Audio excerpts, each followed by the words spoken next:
Swayam Prabha. Digital India. Educated India.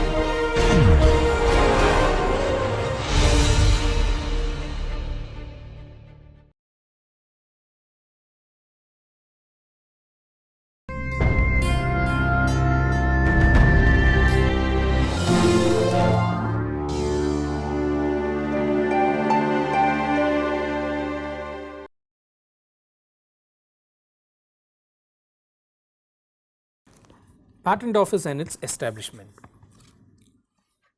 Section 73 deals with the two kinds of officers who man the Patent Office, the controller and the examiners. Section 73 tells us that the Controller General of Patents, Designs and Trademarks, appointed under Section 3 of the Trademarks Act 1999 as it was amended, shall be the Controller of Patents for the purpose of this Act.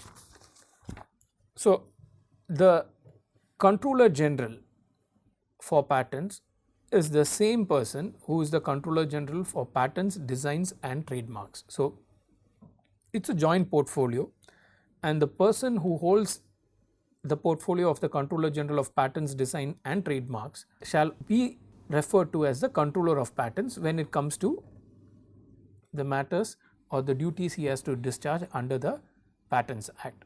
So, the designation Controller General of Patent, Designs and Trademarks is the common designation, and that was created under the Trademarks Act 1999. So, that person shall continue to hold the position of a Controller of Patents. In fact, if you see the Patents Act, in every place the controller is referred to as the Controller of Patents, but in reality the Controller of Patents is also the Controller of Designs and the Controller of Trademarks. 2. For the purpose of this Act, the central government may appoint as many examiners and other officers and with such designations as it thinks fit. So, we have controller and we have examiner. So, these are the two different types of officials, designated officials who man the Patent Office. Now, controller could be a deputy controller, could be assistant controllers, they could be other levels of controllers, and examiners are people who are subordinate to them and who report to the controller. Now, the controllers have specialized expertise because the Patent Office has various expertise. Mechanical inventions are examined and scrutinized by a group of examiners who report to a controller. Chemical inventions have a different group of examiners, all specialized in that field. They all report to a controller whose specialty is also in that field. So, similarly, you will find that the Patent Office comprises of groups where examiners who have a particular, who specialize in a particular area report to a controller who specializes in that area. 3. Subject to the provisions of this Act, officers appointed under subsection 2 shall discharge under the superintendence and direction of the controller such functions of the controller under this Act as he may from time to time by general or specific order in writing authorize them to discharge. So, the examiners, we understand from this provision, shall be under the superintendence and directions of the controller, which means the examiners are subordinate to the controllers and the examiners report to the controllers. And the controller is allowed from time to time to give specific instructions in writing, what we call orders. They can be general orders and special orders, authorizing them to discharge their duties. 4. Without prejudice to the generality of provisions in subsection 3, the controller may, by order in writing and for reasons to be recorded therein, withdraw any matter pending before an officer appointed under subsection 2 and deal with such matter himself either de novo or from the stage it was so withdrawn, or transfer the same to another officer appointed under subsection 2 who may, subject to special directions in the order of transfer, proceed with the matter either de novo or from the stage it was transferred. This is a very simple administrative provision where the controller, because he is a superior authority, has the power to withdraw any file from a junior officer, we understand that as an examiner, and either proceed with it himself or transfer that file to another examiner. This could be done for various administrative reasons. It could be done for managing the workload. It could be done to, if there is an expedited examination and something needs to be done quickly. These are administrative manners, but this gives the power to the controller to take any matter that is pending before, say, examiner A and transfer it to examiner B or examiner C. Alternatively, the controller can take the matter from examiner A and decide it himself, because he has all the powers. The controller is empowered with all the powers an examiner is entitled to do. The examiner can search and file a report, but the controller is the one who is going to work on the report, approve the report and make a first examination report or a first statement of objection. So, the controller in effect can do everything that the examiner can do. So, he could take a file, either look into the file on his own and do whatever needs to be done, or he can allocate the file to another examiner. Now, when a file is taken, probably the examiner A has already done some work, say his report on section 13 is over, or just a little bit of work is left, or he has raised an objection under section 14, or if the examiner has already given a report and there is a reply to the first examination report, the examiner is now about to raise further objections based on the reply filed by the applicant. Could be many scenarios.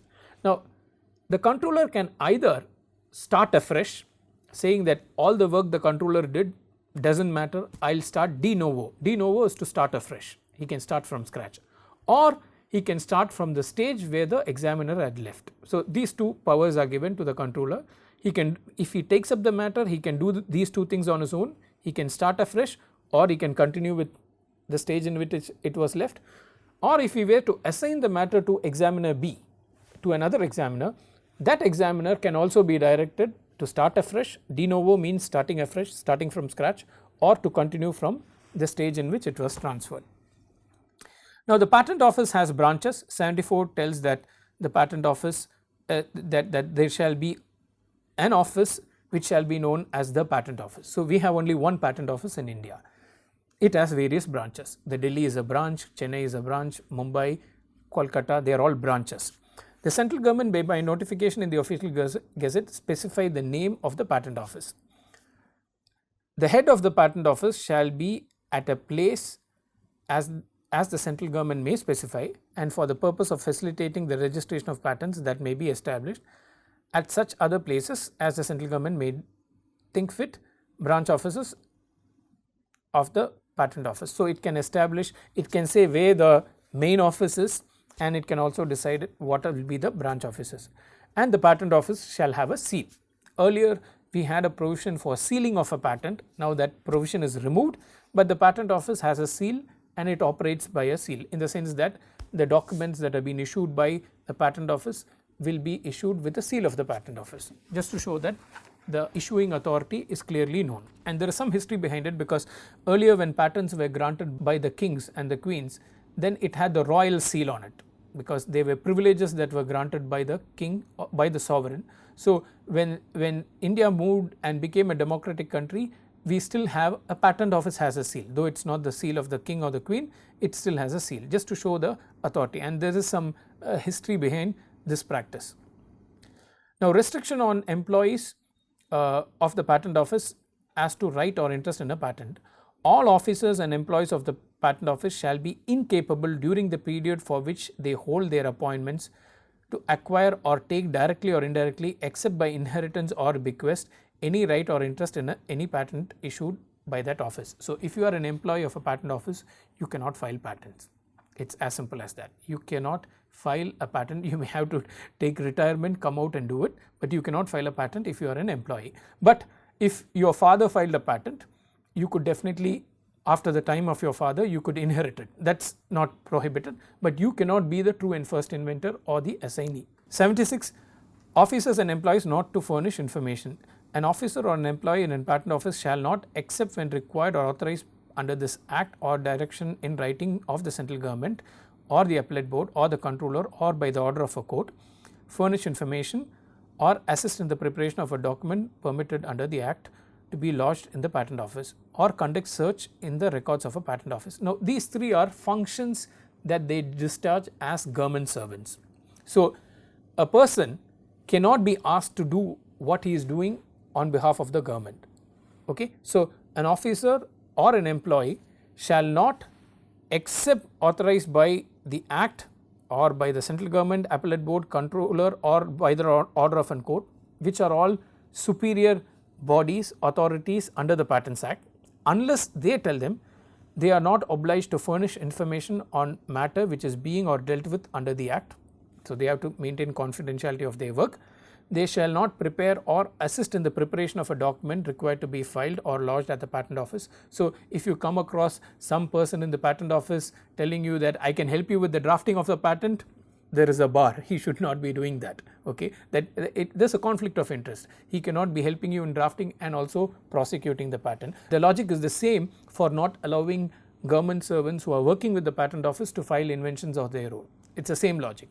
They are a part of the office, they should not be a conflict in interest. So, if some controller or some examiner tells you that I can prepare you or I can assist you in the preparation of a document or I can help you in drafting, then there is a bar in doing that. And search of the records of the patent office, because the search that they do is a search that is confidential. The examiner's search report which the examiner files to the controller, that report is confidential. Section 144 tells us that the report of examiners have to be confidential. So, the nature of their work, the report that they create under section 13 is a confidential report. The examiner's report is not the first examination report or the first statement of objection, because the first statement of objection is issued by the controller. So, the controller exercises his discretion and then he prepares the first examination report or the first statement of objection. So, there is a prevailing misconception that the examiner's report is the first examination report. That is not the case, and the examination report under 144 has to be confidential.